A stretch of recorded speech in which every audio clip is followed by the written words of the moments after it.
How many aircraft carriers are too many aircraft carriers? In your enemy's backyard, even one. But tell that to the United States. Washington is deploying 5 carriers to the Western Pacific. It's an unprecedented move. The US has a total of 11 carriers. So almost half of them will be in the Western Pacific, 5 out of 11. Let's look at the warships first. USS Carl Vinson is deployed in Guam.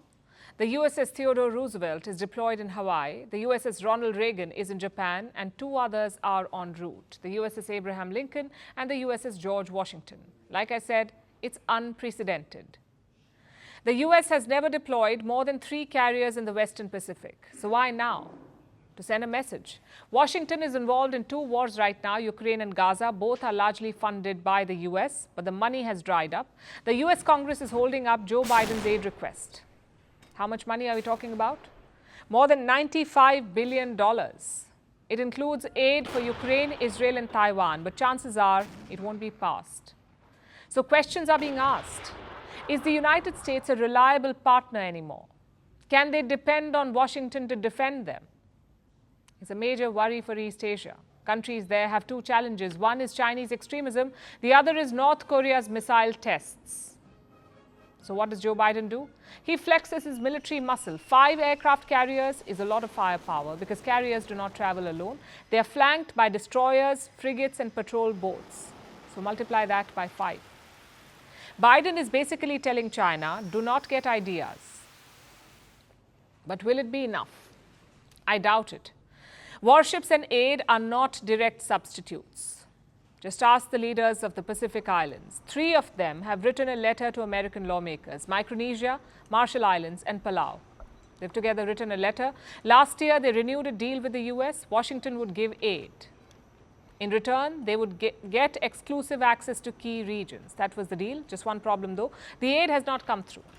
Around $2.3 billion has to be paid. This money has been clubbed with a $95 billion package. So this money too is on hold, and the Pacific leaders are not happy about that. Listen to what Palau's president wrote. Every day the aid is not approved plays into the hands of the Chinese Communist Party and the leaders here who want to accept its seemingly attractive economic offers at the cost of shifting alliances, beginning with sacrificing Taiwan. The Marshall Islands president had a similar warning. I'm quoting again. Further delay threatens to undermine confidence in the US and to encourage some to agree to PRC enticements. That's a very clear warning. Give us aid or we may switch sides. In China, of course, there is no Congress. If the Communist Party decides, payments can be fast-tracked. So aircraft carriers won't really help Joe Biden, at least not with the Pacific Islands. You need a checkbook here, not a hammer. Elsewhere, though, a hammer could work. Like in the South China Sea. A standoff is brewing between China and the Philippines. On Sunday, Chinese ships blocked Filipino vessels. Manila claimed their boats were tailed 40 times. In response, they deployed a warship. Then yesterday, another incident was reported. China claimed to have expelled a Filipino fishing vessel. Apparently, it was in Chinese waters. Such reports have become frequent.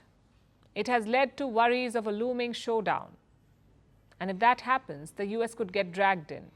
You see, Washington has a mutual defense treaty with Manila. It says they will support each other if attacked. The US also has such treaties with Japan and South Korea. Both countries face threats from Kim Jong-un, hence the 5 carriers. It's basically Joe Biden's way of saying that he is not overstretched, that despite 2 wars, he can handle China. But like we said, in the Indo-Pacific, the hammer alone won't work. Biden will need to use America's vast economic wealth as well. That is, if Congress lets him.